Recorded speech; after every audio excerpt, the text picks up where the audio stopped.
আসসালামু আলাইকুম বড় ভাইয়া, আপনি কেমন আছেন? আপনি কোথায় গিয়েছিলেন ভাইয়া?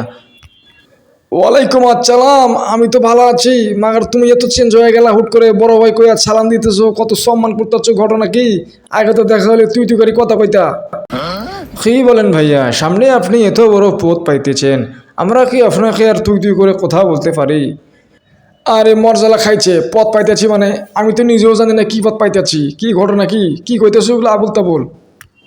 ওই মিয়া রাস্তা ছাড়ো, আমার কাজ আছে, আমি জায়গা নেতা করে জিন্দিগিতে 80 বার তেল মারছি, তারপর কোনো পথ পাই না, একটা জীবনে একটাই আমার দুঃখ। আরে হরে কাকা, তুমি যে চাড়া বাড়াইছো মায়ের একের চা, বুঝতে পারছো? আমার যে একটা একটা করে 80টা বিয়ে করছি জিন্দিগিতে, এই জিন্দিগিতে 80টা বিয়ে করার পরও এই কোনো বউ আমার এত স্বাদের চা খাওয়াইবার পারে না, ঠিক আছে? মাগার তোমার হাতে চা না খেলে আমার জিন্দিগি স্বাদ মেটে না। এক্সিলেন্ট, তুমি কিন্তু মাইন্ড ব্লোয়িং চা বানাই ফেলছো, ঠিক আছে? আচ্ছা, তোমার বিলটা কত বলো বলো দেখি। তুমি এগুলো কি বলছো ছোট ভাই? তোমার মেস তো পিছনে, তুমি মেসে থাকো, আমার এখানে মাঝে মাঝে আসবা, খাবা, তোমার যা খুশি তা খাবা, তোমার কোনো বিল দিতে হবে না মামুর বেটা। আমি তোমার কাছে বিল নেবো, এরকম কথা বললা তুমি? আরে কাকা, তুমি এটা কোনো কথা কইলা? আগে দেখি তোমার দোকানে খাওয়ার আগে তুমি টাকা চাইতে আমার কাছে, কইতে আমি নাকি টাকা দেন শেষরা। আজকে দেখতেছি তুমি বিল নিতেছো না। আবার কিছুক্ষণ আগে এক ছোট ভাই আমার দিকে সালাম দিতেছে, কত সম্মান করতেছে, ব্যাপার কি? কি বলছেন মামুর বেটা? আপনি তো সামনে পথ পাইতেছেন, তো আপনি যদি পথ পান আপনি তো নেতা হয়ে যাবেন বে মামুর বেটা। তখন তো আমার দোকান ফোকান যদি বাকি না দেই, আপনার কাছে বিল নেই, তখন তো সমস্যা হয়ে যাবে আমার। আপনার মেসের পিছনে আমার দোকান, আমি যদি আপনার সাথে ভালো সম্পর্ক না রাখি আমার কি চলবে ব্যবসা? কি বলছেন? আপনার কাছে বিল নিতে পারবো না, আপনি চলে যান মামুর বেটা, টাকা লাগবে না।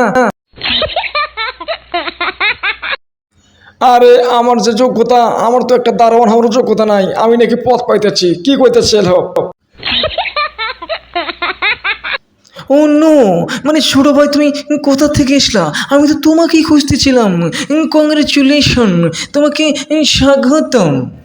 আচ্ছা বড় ভাই, একটা কথা আমার খুইলে এখন তো প্লিজ। আমি কিছু বুঝতে পারতাছি না, আমার যে যোগ্যতা, এই যোগ্যতা দিয়ে তো আমার কিছু হওয়ার যোগ্যতা নাই, আমি তো মনে করেন একটা দাঁড়ানো হইবার পারব না। কিন্তু সবাই আমার কইতেছে আমি নাকি পথ পাইতেছি, ক্ষমতা পাইতেছি, রাস্তাঘাটে হাঁটতেছি, মানুষ আমার সম্মান করতেছে, দোকানে খাইতেছি, কেউ আমার কাছে বিল নিতেছে না। কি ঘটনা কি, একটু খুইলে এখন তো, সমস্যাটা কি? আমি মানে কি এমন হয়ে গেছি গা? ও নো, ছোট ভাই তুমি কোনো খবর রাখোনি? আমাদের যে আগের ম্যাচ মালিক ছিল, সে যে আমাদের সাথে অন্যায় করেছিল, আমরা যে সবাই মিলে তাকে আন্দোলন করে ম্যাচ থেকে বের করে দিলাম। কিন্তু এখন যে নতুন ম্যাচ মালিক আমাদের চলে এসেছে, সে হচ্ছে ওই আগের একজন ওই স্বৈরাচার ম্যাচ মালিকের ভাতিজা, মানে তার ডাইন হাত। তার একটা বিশেষ গুণ হচ্ছে সে তেলবাজ এবং বউ ব্যবসায়ী। এই তেলবাজ এবং বউ ব্যবসায়ী করে সে এই ক্ষমতাটা পেয়ে গেছে। আরে বড় ভাই, বুঝতেছেন না, সে তেলবাজ বউ ব্যবসায়ী, সে ক্ষমতা পাইছে, তো এখানে আমার সাথে কি সম্পর্ক? ও নো, তুমি এখনো বুঝতে পারোনি? সে তো তেলবাজ এবং বউ ব্যবসায়ী, মানে বউকে নিয়ে কন্টেন্ট বানায়। মানে তুমিও তো তেলবাজ এবং বউ ব্যবসায়ী, তুমি তো বউকে নিয়ে কন্টেন্ট বানাও।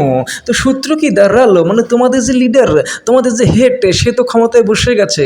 তোমাদের তেলবাজ এবং বউ ব্যবসায়ীদের জন্য সুখবর, এবং সে যদি রিটায়ার্ড হয়ে যায়, নেক্সট তেলবাজ এবং বউ ব্যবসায়ীর তালিকায় তুমি আছো 1 নম্বরে। মানে সে রিটায়ার্ড হয়ে গেলে ম্যাচের সভাপতি তুমি। এই জন্য সবাই তোমাকে সম্মান করতেছে, কারণ সামনে তো তুমি তেলবাজ বউ ব্যবসায়ী কোটায় সভাপতি হবা। ও আচ্ছা আচ্ছা, এই কথা তুমি আগে কইবে না মিয়া।